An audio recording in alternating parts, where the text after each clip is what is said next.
तो वो आदमी ठीक ठाक पैसा कमाता था, उसको लगा कि मैं अपने बच्चों को अच्छी परवरिश दूँ।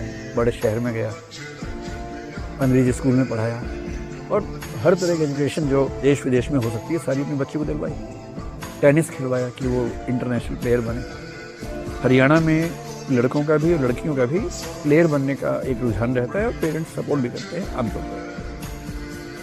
होता क्या है कि जब हम बच्चों को पढ़ने के लिए भेजते हैं बड़े शहरों में, बड़े स्कूलों में, हम चाहते हैं कि वो सीख ले, वहाँ से इंग्लिश सीखे, टेनिस सीखे, गणित सीखे, लेकिन जो सामाजिक परंपराएं परिवार की हैं पिछली पीढ़ियों की, उनमें विचलन नहीं होना चाहिए। और जब बच्चा स्कूल में जाएगा, कॉलेज में जाएगा, तो पूरा व्यक्तित्व लेके गया है, नए दोस्त भी बनेंगे, नया माहौल मिलेगा। बाप का एक पैर गुड़गांव में है, एक गांव में है, गांव के सब दोस्त उसके वहीं पर हैं। जात बिरादरी के लोग बात करते हैं, वो हर सप्ताह वहाँ जाता है तो जात बिरादरी बैठती है, सबके घरों पर बात होती है। तो वहाँ कुछ लोग कहते होंगे कि भाई तेरी छोरी हाथ से निकल गई। ये सुन के इतना खराब लगता हो कि उस बाप के नज़रिए से देखेंगे तो उसकी तो ज़िंदगी अपना समाज है, बिरादरी है।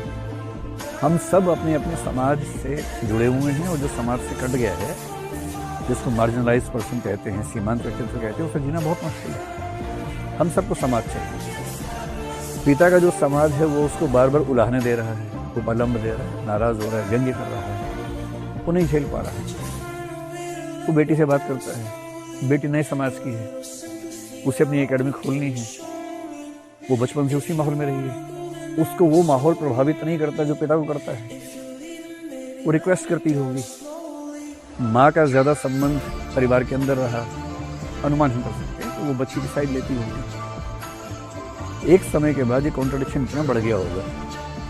अब पिता के पास दो ऑप्शंस हैं, बेटी के पास भी दो ऑप्शंस हैं। या तो बेटी अपनी पूरी नई जिंदगी को भूल के पिता के हिसाब से, उस परंपरागत समाज के हिसाब से जिए जैसा पिता चाहते हैं, वैसा वो नहीं कर पा रही होगी, आसान भी नहीं है। पिता के पास ऑप्शन ये है कि भाई या तो मेरी बात मान लो, मेरे हिसाब से रहो, क्योंकि मैं सामाजिक अपमान नहीं झेल पा रहा हूँ, या फिर मैं तुम्हें मार दूंगा।